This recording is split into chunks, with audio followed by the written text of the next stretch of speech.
میں نے 2 کی طرف اپنی ٹانگیں پسار دی. اس سے مجھے سکون ملا. دکاندار کی باتوں پر اعتبار کر کے بھارتی انٹیلیجنس انسپیکٹر کے اتنی جلدی چلے جانے سے اور کچھ اس مسلمان دکاندار کی گفتگو سے میں 2 نتیجوں پر پہنچا تھا. ایک تو یہ کہ یہ مسلمان دکاندار پاکستان کے جھنگ سیال کے علاقے کا رہنے والا ہے. دوسرے یہ شخص CID والوں کا آدمی ہے. کلکتے میں جھنگ اور چکوال کے لوگ مدتوں سے آباد تھے اور جہاں خشک میوے اور چمڑے کا کاروبار کرتے تھے. یہ انڈین نیشنل تھے. بنگلہ زبان بھی روانی سے بولتے تھے مگر ان کا لہجہ ابھی تک پنجابی ہی تھا. دوپہر کے وقت یہ آدمی دکان اندر سے بند کر کے کوٹری میں آیا اور اس نے مجھے آواز دے کر نیچے بلایا. کوٹری میں کمزور سا زرد بلب چل رہا تھا. میں نے اس آدمی کو غور سے دیکھا. اس کی عمر 40 کے قریب ہوگی. گھنگریالے سیاہ بال تھے جو کنپٹیوں سے سفید ہونا شروع ہو گئے تھے. رنگ پنجابیوں جیسا صاف اور کھلتا ہوا تھا. قد لمبا اور شانے چوڑے تھے. وہ بنگالیوں جیسے سلک کے کرتے اور کھدر کے پاجامے میں ملبوس تھا. اس نے سب سے پہلے مجھ سے پوچھا تم پنجابی ہو اور پاکستان سے آئے ہو؟ میں نے سیدھے سادے الفاظ میں کہا میرا نام منظور ہے, میں لاہور کا رہنے والا ہوں. میرا ایک دوست اکثر سرحد پار کر کے امرتسر میں انڈین فلمیں دیکھنے آیا کرتا تھا. ایک دن میں اس کے ساتھ بارڈر کراس کر کے امرتسر پہنچ گیا کہ واپسی پر بارڈر پولیس نے ہمیں دھر لیا.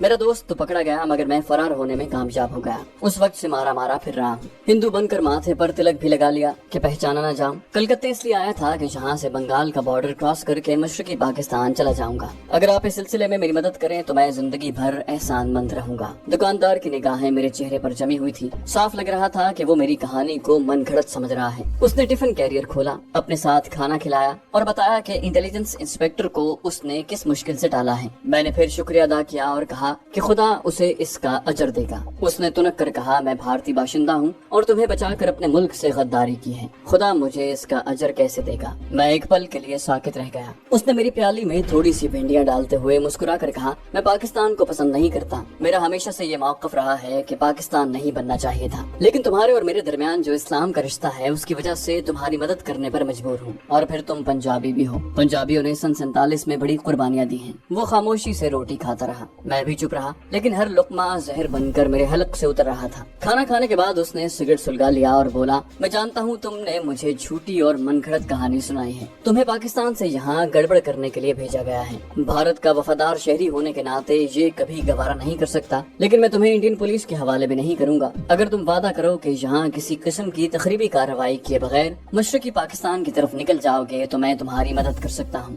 وہ آخر CID کا آدمی تھا. اس نے میری باتوں سے ٹھیک اندازہ لگا لیا تھا مگر اسلام کے اٹوٹ رشتے نے میری جان بچا لی تھی. میں نے صرف اتنا کہا کہ میں وعدہ کرتا ہوں کہ ویسا ہی کروں گا جیسا وہ کہہ رہا ہے. حقیقت یہ تھی کہ میں خود بھی وہاں سے پاکستان فرار ہونا چاہتا تھا. اگرچہ اس وقت مشرقی پاکستان کی سیاسی فضا بے حد خراب تھی لیکن وہ پاکستان تو تھا اور وہاں سے میں آسانی سے لاہور جا سکتا تھا. جنگ سیال کے اس مسلمان دکاندار کا نام شیخ احمد بخش تھا. دوپہر کے وقت وہ نوکر کو دکان پر بٹھا کر گھر گیا اور واپسی پر اس کی ٹوکری میں ایک زنانہ برقع تھا. جب شام گہری ہو گئی تو اس نے مجھے برقع پہنایا اور کہا کہ دکان سے نکل کر میرے پیچھے پیچھے چلے آنا. میں نے برقع پہن لیا. میرے جوتے بھی اس نے بدلوا دیے تھے. میں نے 100 روپے کے 2 پاکستانی نوٹ اور مشرقی پاکستان کی سرحد کا چھوٹا سا نقشہ بڑی ہوشیاری سے باتھ روم میں جا کر پہلے ہی نکال لیا تھا. میں زنانہ سینڈل اور برقع پہن کر دکان سے نکل آیا. احمد بخش میرے آگے آگے چل رہا تھا. بازار میں کافی رونق تھی. نقاب کی جالی سے میں نے نظر اپنے محسن پر لگا رکھی تھی اور اس کے پیچھے پیچھے چل رہا تھا.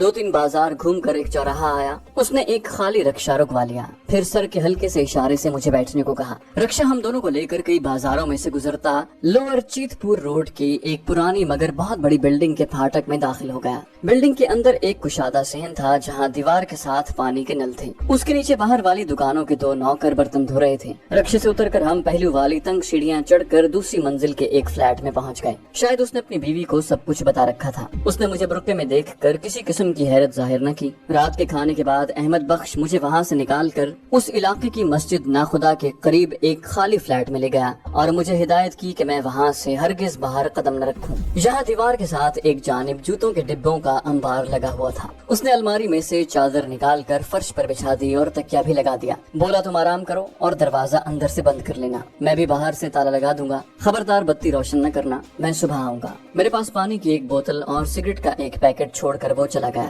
ساری رات مچھروں نے مجھے سونے نہ دیا. اندھیرے میں بیٹھا سگریٹ پھونکتا رہا. کسی وقت تھوڑی دیر کو آنکھ لگتی تو مچھر کاٹ کر جگا دیتے. الصبح مسجد ناخدا سے اذان کی آواز آئی. پھر باہر سے کوئی تالا کھولنے لگا. میں چوکس ہو گیا.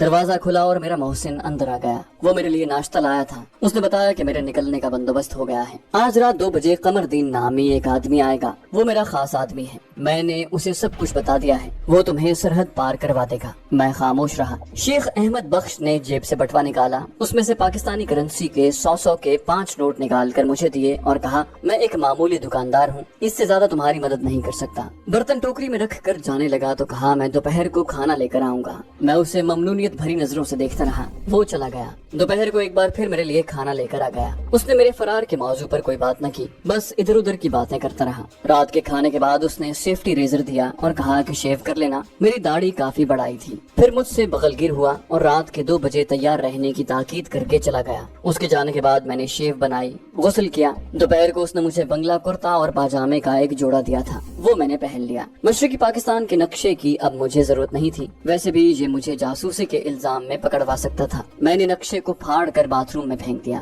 700 روپے کے پاکستانی کرنسی نوٹ تہہ کر کے جیب میں رکھے اور سگریٹ سلگا کر رات گہری ہونے کا انتظار کرنے لگا۔ وقت بڑی مشکل سے گزر رہا تھا۔ جب میری گھڑی کی سوئی نے ٹھیک رات کے 2 بجائے، دروازے کے تالے میں چابی گھومی، میرے کان کھڑے ہو گئے۔ میں نے آہستہ سے پوچھا، کون ہے؟ دوسری طرف سے پرسکون بھاری آواز آئی، قمردین۔ دروازہ کھل کر بند ہو گیا۔ اندھیرے میں درمیانے قد اور دبلے پتلے بدن کا ایک آدمی اندر آیا، وہ بھی بنگالی لباس میں تھا۔ وہ میرے قریب چٹائی پر بیٹھ گیا اور مجھ سے پنجابی میں بولا، تمہیں بنگالی نہیں آتی؟ میں نے نفی میں سر ہلا دیا۔ بولا، پھر تم دوسرے لوگوں کے لیے اس وقت تک گونگے ہوگے جب تک مشرقی پاکستان کی سرحد پار نہیں کر لیتے۔ میں نے اس بات میں سر ہلا دیا۔ اس نے پوچھا کہ میرے پاس پاکستانی کرنسی کتنی ہے؟ میں نے جیب سے 100 کے 7 نوٹ نکال کر اس کے سامنے رکھ دیے۔ اس نے سارے نوٹ اٹھائے، ان کو جوڑ کر موم بتی سی بنائی اور اپنے پاجامے کے نیفے میں ڈال لیا۔ پھر جیب سے بھارتی کرنسی کے روپے والے 4 نوٹ مجھے دیے اور کہا، انہیں اپنے پاس رکھو، بھولنا نہیں کہ تم گونگے ہو۔ اتنے میں نیچے کسی موٹر کے آہستہ سے رکنے کی آواز سنائی دی۔ قمردین نے مجھے اپنے پیچھے آنے کا اشارہ کیا۔ فلیٹ سے نکل کر اس نے دروازے پر تالا لگایا اور ہم تنگ و تاریک سیڑھیاں اتر کر نیچے بازار نما گلی میں آ گئے۔ ایک پرانے ماڈل کی مورس گاڑی بجلی کے کھمبے سے ذرا آگے کھڑی تھی۔ اس کی پچھلی سیٹ کا دروازہ تھوڑا سا کھلا ہوا تھا۔ میں اور قمردین پچھلی سیٹ پر بیٹھ گئے۔ گاڑی کا انجن گرجا اور گاڑی زکریا اسٹریٹ کے علاقے کی نیم تاریک سنسان گلیوں سے نکل کر لوور چیت پور روڈ پر دوڑنے لگی۔ ڈرائیور خاموشی سے گاڑی چلا رہا تھا، ہم بھی چپ تھے۔ رات کے سناٹے میں گاڑی ویران سڑکوں پر تیزی سے اپنی منزل کی طرف جا رہی تھی۔ اس زمانے میں بھی کلکتہ بہت وسیع اور دور تک پھیلا ہوا شہر تھا۔ 1 گھنٹے تک ہماری گاڑی شہر کی سڑکوں پر چلتی رہی، پھر مضافاتی علاقہ شروع ہو گیا۔ اب ہماری دونوں جانب کھیت تھے، ان میں ناریل کے درخت پچھلی رات کی ٹھنڈی ہوا میں آہستہ آہستہ لہرا رہے تھے۔ ہم ایک ایسی سڑک پر آ گئے جہاں کارخانوں کی چمنیاں آسمان کی طرف اٹھی ہوئی تھی۔ آسمان پر ستارے اب پھیکے پڑنے لگے تھے۔ اس دوران میرے ساتھی نے مجھ سے کوئی بات نہیں کی۔ موٹر گاڑی کارخانوں کی چمنیاں پیچھے چھوڑ کر ویران علاقوں میں آئی تو قمردین نے سگریٹ سلگایا اور ڈرائیور سے پنجابی میں کہا، میرا تھیلا ساتھ رکھ لیا تھا؟ ڈرائیور نے کہا، ہاں جی، اور کہہ کر خاموش ہو گیا۔ میں سمجھ گیا کہ یہ ڈرائیور کوئی غیر نہیں ہے، پھر بھی میں نے کوئی بات کرنا مناسب خیال نہ کیا اور خاموش بیٹھا رہا۔ میری آنکھیں سلگ رہی تھی مگر میں ان سے کوسوں دور تھا۔ پاؤں پھٹنے لگی تو گاڑی ایک جنگل میں داخل ہو گئی جہاں ہوا میں خنکی تھی۔ جنگل ختم ہوا تو ہلکا ہلکا اجالا پھیل چکا تھا۔ ہماری موٹر اب ایک کچی سڑک پر سے گزر رہی تھی۔ بائیں جانب ٹیلی فون کے کھمبے دور تک چلے گئے تھے۔ ہم نے کئی چھوٹی چھوٹی ندیوں کے پل عبور کیے۔ دن پوری طرح نکل آیا اور دھوپ چاروں طرف پھیل گئی تو چھتری دار جھاڑیوں کے ایک ٹیلے کے قریب سے نکل کر موٹر ایک جگہ رک گئی۔ آگے بانس کے جھنڈ میں ایک چھوٹا سا راستہ گھنے جنگل کی طرف جا رہا تھا۔ قمردین نے تھیلا اٹھایا اور ڈرائیور کو واپس بھیج دیا۔ ہم پیدل چلنے لگے اور جنگل میں کافی دور تک آ گئے جہاں چند ایک کھپریل کی جھونپڑیاں بھی نظر آئیں۔ قمردین مجھے ایک درخت کے نیچے کھڑا کر کے ایک جھونپڑی کے پاس گیا۔ اس نے کسی کو آواز دی۔ اندر سے ایک دیہاتی بنگالی باہر آیا جس نے صرف ایک میلی سی دھوتی پہن رکھی تھی۔ قمردین اس سے بنگلہ زبان میں باتیں کرنے لگا، پھر وہ اسے لے کر میرے پاس آیا۔ بنگالی نے مجھ سے ہاتھ ملایا اور ہمیں ایک خالی جھونپڑی میں لے گیا جہاں ہم نے چاول مچھلی کھائی، کالی کڑوی چائے پی۔ قمردین نے مجھے بتایا کہ یہ بنگالی مسلمان ہے اور ہمارا اپنا آدمی ہے، مگر اسے یہی بتایا گیا ہے کہ تم گونگے ہو اور تمہیں سرحد پار کروانی ہے۔ یہ آدمی آج رات تمہیں اپنے ساتھ سرحد پار کروانے لے جائے گا،